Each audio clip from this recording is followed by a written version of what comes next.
Assalamualaikum warahmatullahi wabarakatuh. Kembali lagi bersama saya Muhammad Ersata Judidi.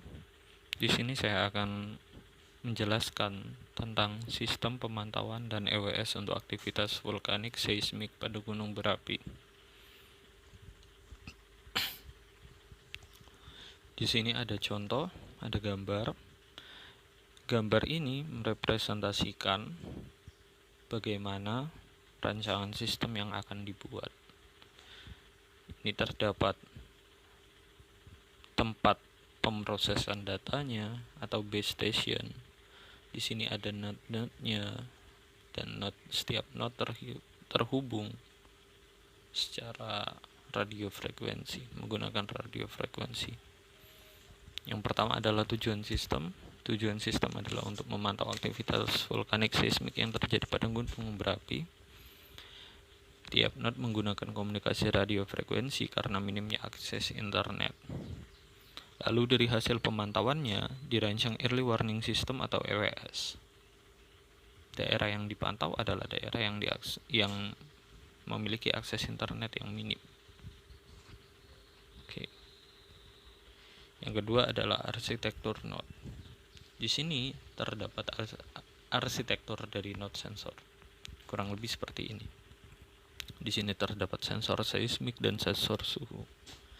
Sensor seismik digunakan untuk mendeteksi adanya aktivitas seismik yang terjadi pada gunung berapi, sedangkan sensor suhu untuk mendeteksi adanya anomali atau aktivitas vulkanik pada gunung berapi. Mengapa di sini kita menggunakan sensor suhu?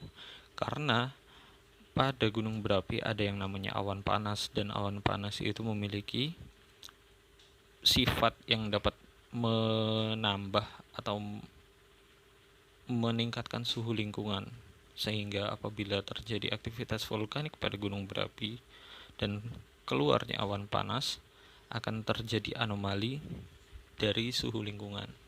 Sebagai contoh, kita menerapkan batasan suhu lingkungan adalah 100 derajat Celcius, maka ketika sensor suhu mendeteksi lebih dari itu, maka itu bisa dinyatakan sebagai anomali.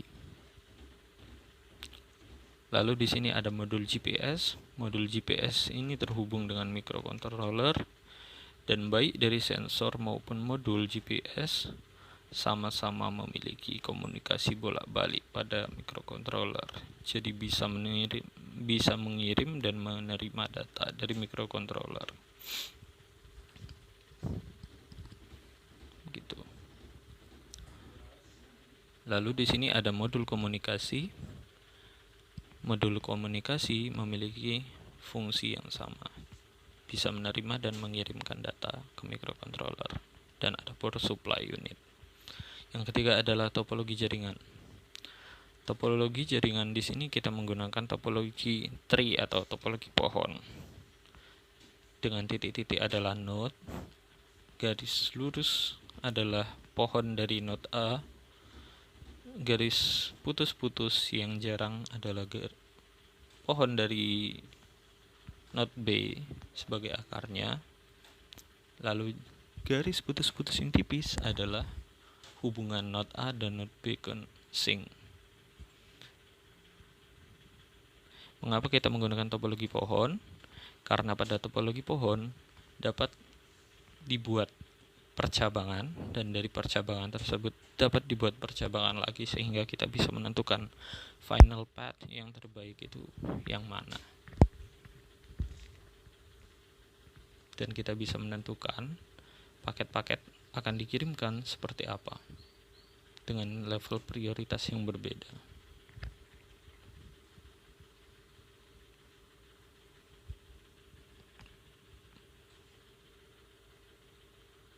Node C merupakan bagian dari pohon A dan pohon B. Oke.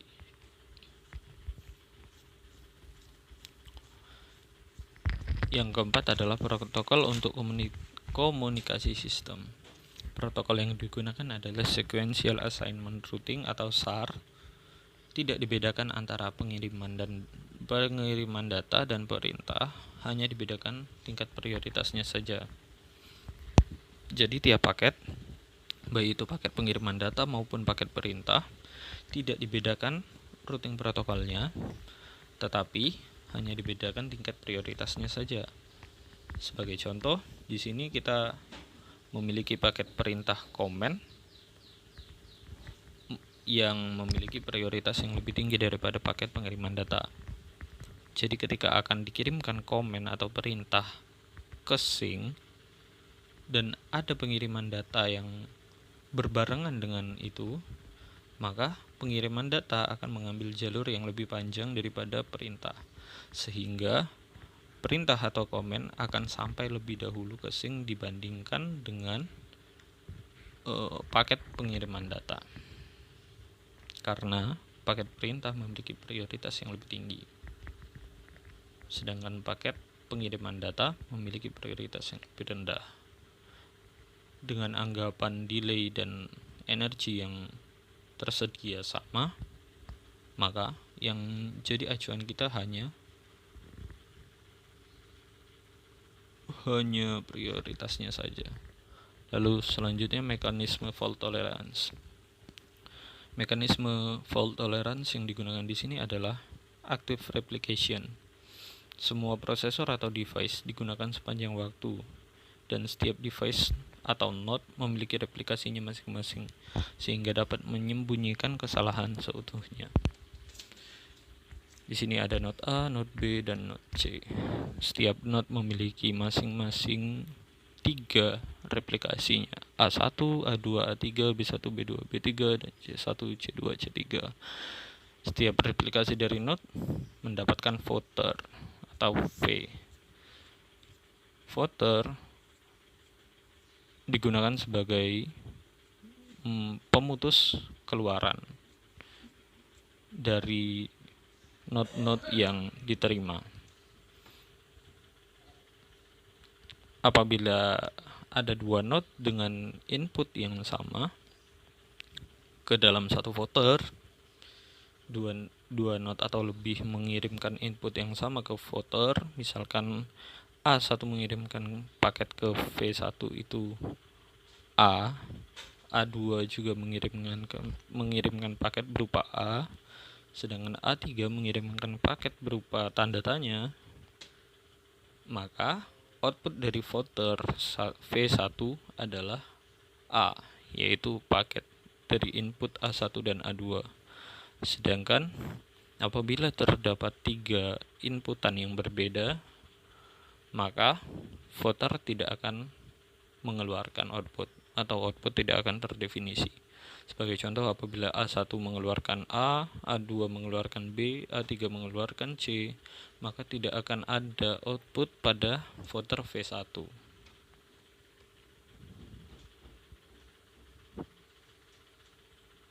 Begitu pula pada node B1, B2, B3, C1, C2, C3.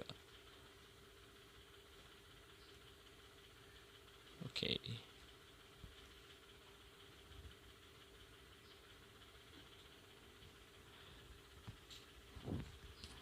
Untuk selanjutnya yaitu mekanisme keamanan sistem.